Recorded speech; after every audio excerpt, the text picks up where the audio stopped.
നമുക്ക് പെട്ടെന്ന് ഇഡ്ഡലിക്കോ ദോശയ്ക്കോ ഒക്കെ ഏതിൻ്റെ കൂടെ ഉപയോഗിക്കാവുന്ന ഒരു ഉള്ളിച്ചമ്മന്തി ഉണ്ടാക്കാം. ഉള്ളിച്ചമ്മന്തി എന്ന് പറഞ്ഞാൽ എടുക്കാൻ എളുപ്പത്തിന് വേണ്ടിയിട്ട് ഞാൻ ഉപയോഗിച്ചിരിക്കുന്നത് സവാളയാണ്. ഒരു 3-4 സവാള വലുതായിട്ട് അരിഞ്ഞാൽ മതി. സാമ്പാറിൻ്റെ പോലെ കഷ്ണം കഷ്ണമായിട്ട് അരിഞ്ഞെടുക്കാം.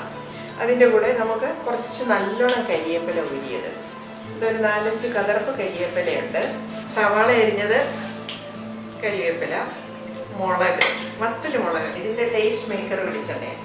അപ്പോൾ അതൊരു ശകലം കൂടുതൽ വേണം, ഒരു 1/4 കപ്പ് ഒഴിക്കാം. അതായത് 3-4 ടേബിൾ സ്പൂൺ.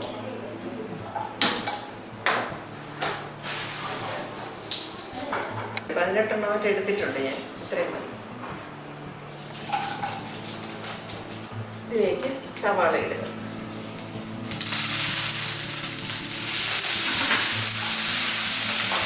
ഇടയ്ക്ക് മാത്രം ഇളക്കിയാൽ മതി. ഇനി ചെറുതീയിലങ്ങ് ഇട്ടേച്ചാൽ മതി. എന്നിട്ട് ഇടയ്ക്ക് ഇളക്കുക.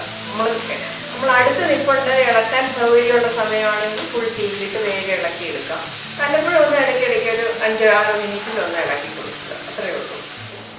വഴറ്റി വാട്ടി ഈ പരുവത്തിലാക്കി. ഇതിപ്പോൾ കറക്റ്റായി. ഇനി ഇതിനകത്ത് ഉപ്പ് ഇട്ട് അരച്ചാൽ മാത്രം മതി. ഇഡ്ഡലിക്കാണ് ഏറ്റവും ബെസ്റ്റ് കോമ്പിനേഷൻ. പക്ഷേ കൊഴുക്കട്ടയുടെ കൂടെ കൊഴുക്കട്ട ഉള്ളിച്ചമ്മന്തി എന്ന് പറയുന്നത് നല്ലൊരു കോമ്പിനേഷനാണ്. അപ്പോൾ നമ്മുടെ വീട്ടിലുണ്ടാകുന്ന ഒരുമാതിരി ബ്രേക്ക്ഫാസ്റ്റ് ഡിഷിൻ്റെ എല്ലാം കൂടെ ഇത് നന്നായിട്ട്. അപ്പോൾ ഇത് നമുക്ക് അരച്ചാൽ മാത്രം മതി.